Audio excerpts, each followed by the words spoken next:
السلام عليكم. أهلا بكم متابعي قناتنا قناة النشرة الطبية في حلقة جديدة، واليوم سوف نتحدث عن دواء كوديلر لعلاج الكحة الجافة وتهدئة السعال. يتكون الدواء من تركيبة مجمعة من ديكستروميثورفان هيدروبروميد وفينيل إفرين هيدروكلوريد وكلورفنيرامين، والذين يقومون بدورهم فتهدئة الكحة الجافة المصحوبة بالرشح والغير مصحوبة بالرشح أيضا، وبالتالي فهو علاج فعال فتهدئة السعال.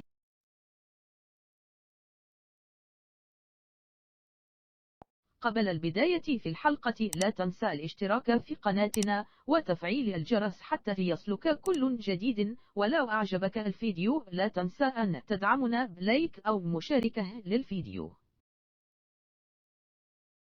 دواء استعمال كوديلر. يستخدم الدواء في تهدئة السعال، علاج الكحة الجافة التي تكون من أعراضها الرشح، حيث وجود مادة ديكستروميثورفان هيدروبروميد تعمل على تهدئة الكحة، وله تأثير المسكن.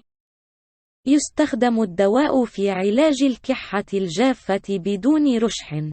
تساعد مادة وفينيل إفرين هيدروكلوريد على انقباض الأوعية الدموية الصغيرة، وبالتالي تساعد في تخفيف احتقان الأغشية المخاطية في الجهاز التنفسي.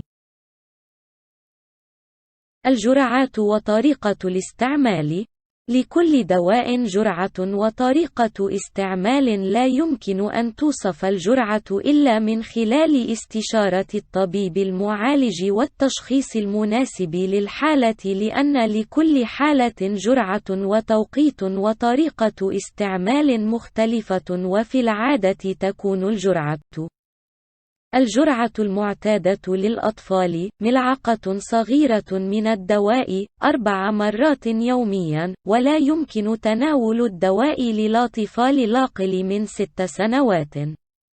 الجرعة المعتادة للبالغين 2 ملعقة صغيرة من الدواء 3 مرات يوميا. يتم تناول الدواء عن طريق الفم فقط. ملحوظة: لا يتم استخدامه للأطفال أقل من 6 سنوات. الآثار الجانبية: حساسية وطفح جلد، أو أحيانا قد يحدث أمساك ولكن بسيط، قصور رئوي لمن يعاني من الحساسية أو الشعور بعدم الراحة والارتباك، الشعور بالدوخة واضطرابات الجهاز العصبي.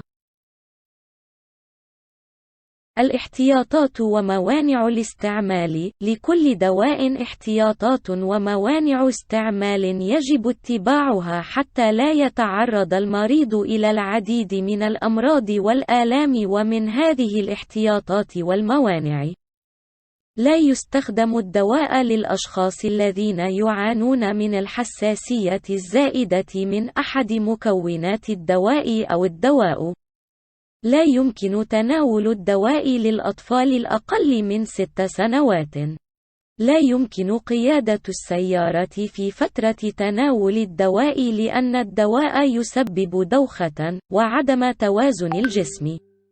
لا يمكن تشغيل الآلات في فترة العلاج، لأن الدواء يسبب دوخة وعدم توازن الجسم.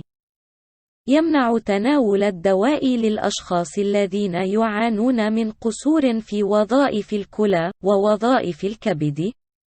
يمنع تناوله للذين يعانون من ارتفاع في ضغط الدم. يمنع استخدامه لمن لديهم مشاكل في القلب. يمنع تناول الدواء للأشخاص الذين يعانون من انسداد معوي.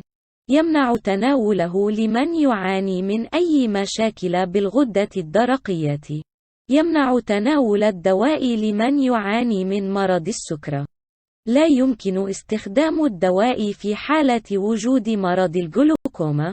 يجب الاحتياط واستشارة الطبيب في فترة الحمل، والرضاعة الطبيعية قبل تناول العلاج، واستخدامه للضرورة القصوى في فترة الحمل باستشارة ومتابعة الطبيب.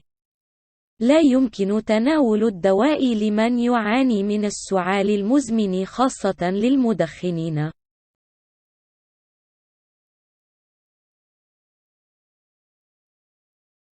سعر دواء كوديلارين: يقدر سعر عبوة الدواء حجم 120 ملغ بما قدره 8 جنيها مصريا،